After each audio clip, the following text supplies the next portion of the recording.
Hey team, Fallon Black, Diamond Ambassador here, and I'm trying to fix this camera. I wanted to just talk with you guys about some things that have been on my mind and on my heart, and just some things about the new year too. You guys, I really want to encourage you to make this your year. This is the year you draw your line in the sand, and this is the year you actually do this business, okay?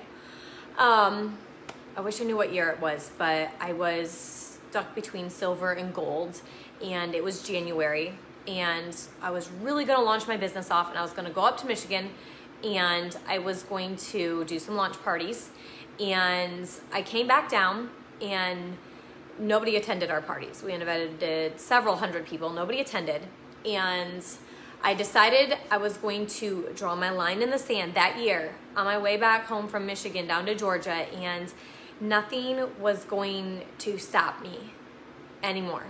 None of the excuses, none of the haters, none of the people just sitting on the sidelines waiting for me to fail, none of the life, the stuff, the pregnancy, the kids, none of that was going to stop me anymore. So I drew my line in the sand, and by drawing your line in the sand, if you guys are saying, this is your year, 2019 is it, you're gonna do it, you're gonna show up, you're gonna do the book clubs, you're gonna do the IPA, you're going to do the things, and this is it, you're gonna do it. It's pointless to say that if you're not going to leave your excuses to the side that have to go. Every single one of them has to go. All of your excuses. You guys, am I in the right group here? I see so many people that I didn't even realize were in the team page. Can somebody confirm that I am in the team page and not on my personal wall? I get this feeling every time I go live that I am in the wrong page. I'm in Pink Power, Yolanda? Okay, all right, you guys. Okay, so back to this. So you guys have decided that this is your year. You're gonna do it, right? You cannot do anything if you're gonna have excuses. Every single one of them has to go, because life happens, okay? It's always something unexpected. And it's always something, you know, you've heard that phrase, if it's not one thing, it's another. And that is because it is called life. Like, this is just life, you guys. And when I drew my line in the sand, I gave up the excuses that I have too many kids, that I'm pregnant, that I have no help, I had no money at the time, that I had no money, that I didn't even have a car, that I had terrible internet, that I didn't have enough time. I let go of all of those excuses, okay? So that's what I want you guys to do. I want you guys to leave all your excuses behind. The excuse that the kids are sick, okay? The excuse that you're tired. The excuse that you don't think you have time. It's an excuse, 100%. It's an excuse. And I know it seems legitimate because I've been there. It seems legit, but it's an excuse, and that's all there is to it. Because there are people who have babies. There are people who have more kids than you. There are people who have less time than you. There are people who work 40 hours a week. Some work 80 hours a week. And they are Ruby and Senior Ruby on this team. There are people like Brenda Martin with over 10 kids. I think she might have 12 kids. There are people with more problems than you who are still being successful. And this is a mindset thing. This is something that you have to get out of your own way in order to be successful. It's not just that you're going to do the work. It's that you're going to do the work when you don't feel like it. You're going to do the work when your kids are sick, okay? I asked my sponsor one time why she had so many incredible people on her team that just weren't successful. And I mean, these people had the skills, they had the Facebooks, they had the resources that I did not have, and they weren't successful. And I asked her why, and she said it's consistency. They're not showing up every day. They let this thing bother them or that thing bother them, or it's this crisis or that crisis or this drama or that drama. And that's where this personal stuff comes in. I'm going to share a little bit of my life, and some of you might know bits and pieces of this, but I got divorced 2 years ago. And so that was 2 years ago, but for all the 10 years leading up to that, I was in a bad marriage. I left because the abuse got so bad. I was afraid for my kids' lives before that, but I could kind of keep the distance between the kids and him. But when I got afraid for my life, I had to leave. Like I could not pray about it anymore. I had to be done. And that was really scary. I mean, if you've never gone through a divorce, I thought I could handle it because I was a military wife. I was a truck driver's wife, and I could handle everything on my own, but it's the mental stuff. It's the going to court. It's the finalizing. It's the fighting over things. It's just divorce, and it's ugly, and it was not fun. But the 10 years leading up to that, I think 3 of those years I was growing my business, and I was still making things work. I had first 4 kids, 4 of them were ages 4, 3, 2, and 1, and then I had a newborn baby when I started my business. So you guys, I know what it's like to have a new baby and to be trying to grow a business. I know what it's like to try to balance kid life and family life and marriage problems. Mine had been going on for 10 years. We went to Hawaii together. We tried to make things work. I tried to protect the kids from him. I tried to get him help. It didn't happen.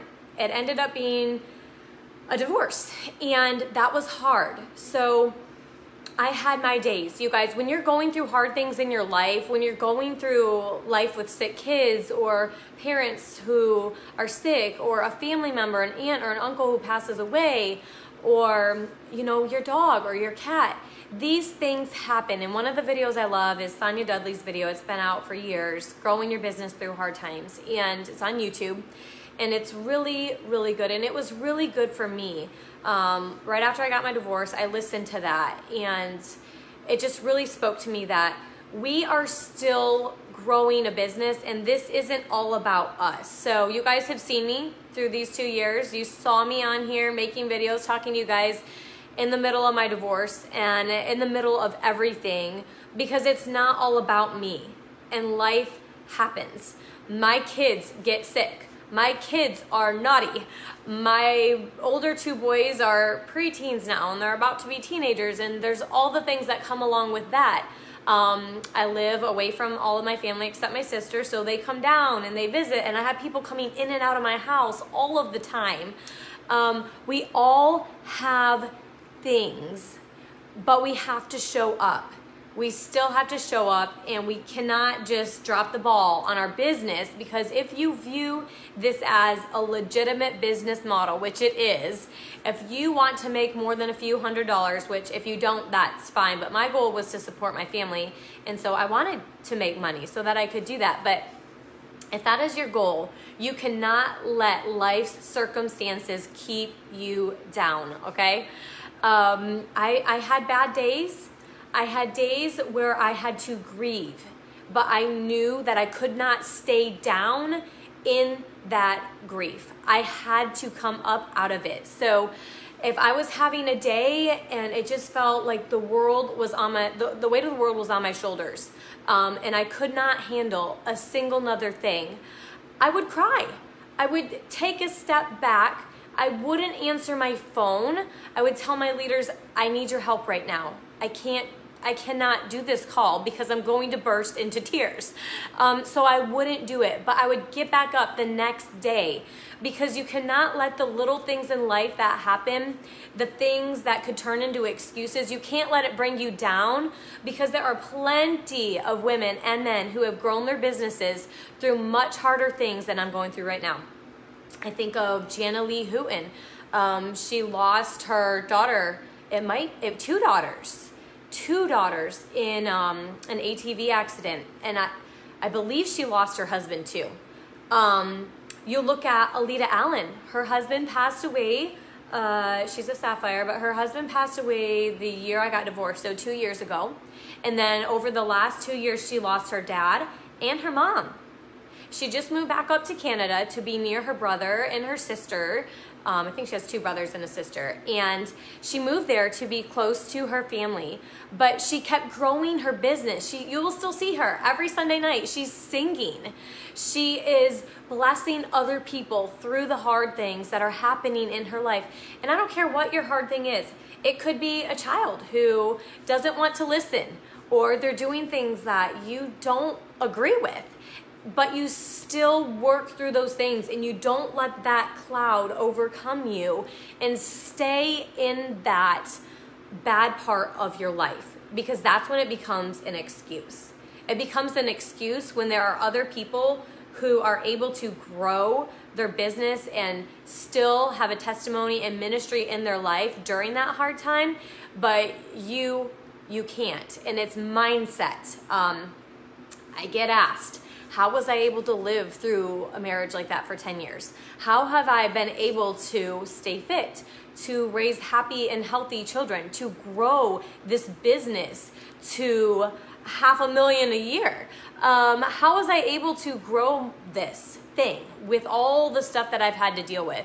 And it's because of mindset, because I know that my life can still be a blessing to others, even in the middle of it. I've done calls for other jewels where I'm telling my story, and I would just start crying. Like, I could not tell my story because my why was to bring my husband home. There is no husband now. I accomplished that goal, but there's no husband. So it kind of could feel like, well, I failed. I brought him home and things got even worse, because then he was home more to be more abusive. And the opposite was what we were hoping for. But I know that God can use my story, and God can use me in the middle of this. So you guys, if you're having a hard time in your life, you can grieve, and you should grieve. You should take a moment for yourself, but don't take a week. Don't take a month. My dad, he just fell off the ladder. It's on my Facebook, but he just fell off a ladder, and my mom was at the hospital with him last night, and after his surgery, the PT, the physical therapist, and my mom, they wanted him to get up and walking right away, because the longer you stay down, the longer that issue, whatever it is, it holds you there. You become its prisoner. And this isn't necessarily just about growing a business, but this is a business growing team page. So that's kind of what I'm talking to you about. But this is just life. To be successful in business, to be successful in life, to be successful with your children, your relationships, your friendships, everything. To not be the person who is just got this aura of negativity and frustration and depression over a circumstance that's happening in your life. Choose to rise above the excuse. Choose to grow your business through the hard time, because God can use you, because God knows what was going to happen in your life. And he doesn't want you to go down to that level of whatever bad thing just happened to you. So you guys, make it a choice to come up and to come out of it. Yes, Billy, I was thinking about you too, and I was thinking about my dad, and they thought he broke his hip, but you don't stay down. They want to get you up and get you going, because you cannot stay in that. So I hope this is encouraging to you guys. Just know that whatever you're going through, there's somebody on this team who's going through it. Crazy work schedule, kids not behaving themselves. We got Tiffany Wilson, whose son, he was diagnosed with cancer a couple years ago, and she let that hard thing, that terrible thing, become a fuel for her in her business. She realized even more that so many people needed these products, and she researched the ingredients and how it could help with cancer prevention and cancer healing and making sure these things do not come back. And that lit a fire under her to be able to do this even more with an even stronger passion, instead of letting it bring her down, you guys. So now I have this whole new ministry that I'm able to have with other single moms or other people whose life is less than perfect. Because mine is not perfect. I don't post about all this stuff online because God knows there's enough negativity. But for everything you're making an excuse for, I can tell you I did not make an excuse for it after I drew my line in the sand. Years before that, I made all the excuses in the world. So you guys, don't let your circumstances define you. Don't let them bring you down. Rise above and make that choice that 2019 is the year where you say yes to everything you can in your business and you don't let excuses happen, because God knows that tomorrow never comes. If I say I'm going to clean my room tomorrow instead of just doing it today, tomorrow it just never comes and my room never gets clean. So I have made it a priority to, if I can say yes to something now, I'm going to do it now. If someone wants a 3-way call and my mind goes to, I just didn't want to do a call today, I just say yes automatically. Yes, I can do that call. If I don't have something else scheduled, if I'm not spending time with my kids or if they're sleeping, I just say yes. So I love you guys and I'm excited for 2019. We have some amazing resources coming out to you guys. We got Super Saturday in a week. Oh my gosh. You guys, be ready for it. Stop making excuses so that you can make this year the year where you don't fail yourself. You don't quit on yourself because life happened, because you moved, because your husband deployed, because you broke a toe, because you got pregnant and you weren't expecting it. Just stop. We all have that stuff. So, all right, you guys, I love you and I will talk to you later. Bye.